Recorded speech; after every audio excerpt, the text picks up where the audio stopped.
importante, a gente tem que tirar essa ideia que meu aluno não vai aprender, que é triste, ai, que eu não sei, e a gente fica naquela lamentação. Então vamos tirar isso. O meu aluno chegou para mim, ele não senta, ele anda na sala o tempo todo. Poxa, 2 meses depois, meu aluno está sentando e está rabiscando um papel. Houve aprendizado, gente? Nossa, imenso! Você sabe o que é o ato de sentar e esperar? O ato de sentar e fazer 5 minutos de uma atividade para uma criança hiperativa, para uma criança autista, para uma criança com síndrome de Down, uma criança de paralisia cerebral.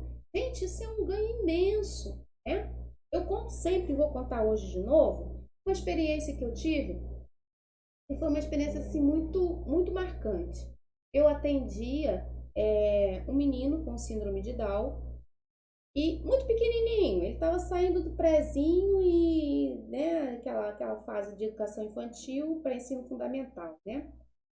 E começando um processo de alfabetização. Para a criança com síndrome de Down, começando um processo tardio, né? Que hoje a literatura já nos deixa aí a dica, já nos orienta aí cientificamente que nós devemos começar a antecipar o processo de alfabetização das crianças com síndrome de Down, com autismo, com deficiência intelectual. Então é importante que a gente antecipe esse processo de alfabetização para essas crianças.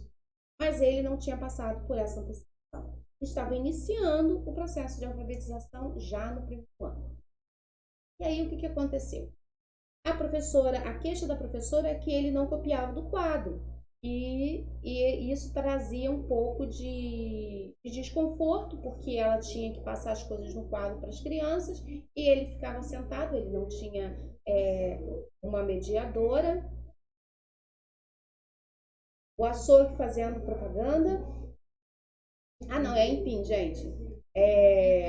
E aí, então, e aí, então, essa professora, a queixa dela era a dificuldade dela ter esse controle da criança, né, do aluno, com síndrome de Down que não copiava do quadro, e o resto da turma.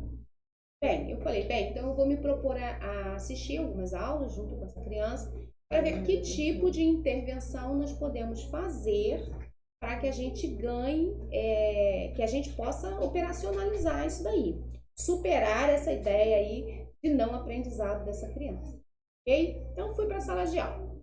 Fui para a sala de aula e eu percebi, ela dava uma folha em branco para ele ficar desenhando, né, gente? Isso não pode, tá?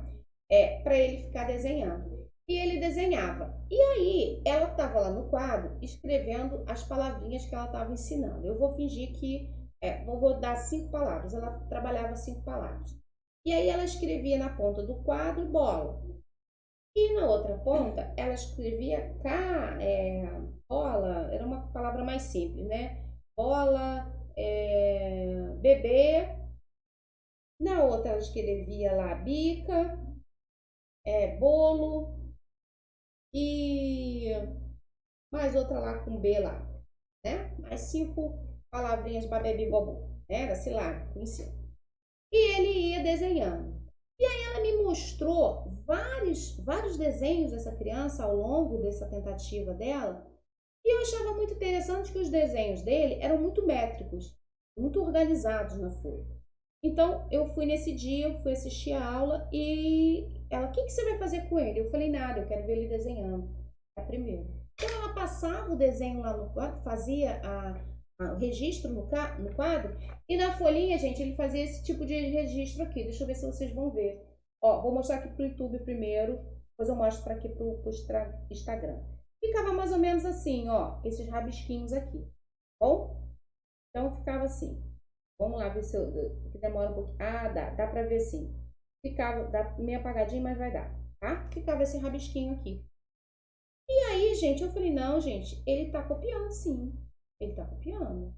Ele sabe, ele já tem aí um controle de mão, ele tem um controle de rastreamento visual, ele tem um movimento correto de olho, que ele olha para o papel e olha para o quadro, ele olha para o papel. E era muito bonitinho, gente. Aqui o pessoal do YouTube aqui, ó. Tá vendo? Era assim que ele rabiscava no papel, ó. O desenho dele era esse aqui. Nos cantinhos, exatamente como a professora escrevia no quadro. Eu falei, não, peraí. Ele tá aprendendo, sim, gente. Ele tá escrevendo. Que isso, Marcos, isso é só rabisco. Não, não é só rabisco, não. Ele tá escrevendo. Ele ainda não sabe decodificar e decodificar as letras, decodificar as letras. Mas ele já tem aí várias habilidades importantes para a alfabetização. E o sofrimento da mãe era tão grande, gente, tão grande, porque o filho não estava no processo de alfabetização, que a gente via assim a dor da mãe, né? A dor da mãe. Então, gente, a gente precisa ter esse olhar sobre o nosso aluno. A gente tem que saber, a gente tem que superar essa ideia que meu aluno não vai aprender, porque muitas vezes esse processo é avaliado através do nosso olhar limitado do que é o aprendizado e do que é o processo de aprendizado de uma criança com deficiência. Então, a gente tem que estar ligado nessa questão de como vai avaliar o não aprendizado do nosso aluno.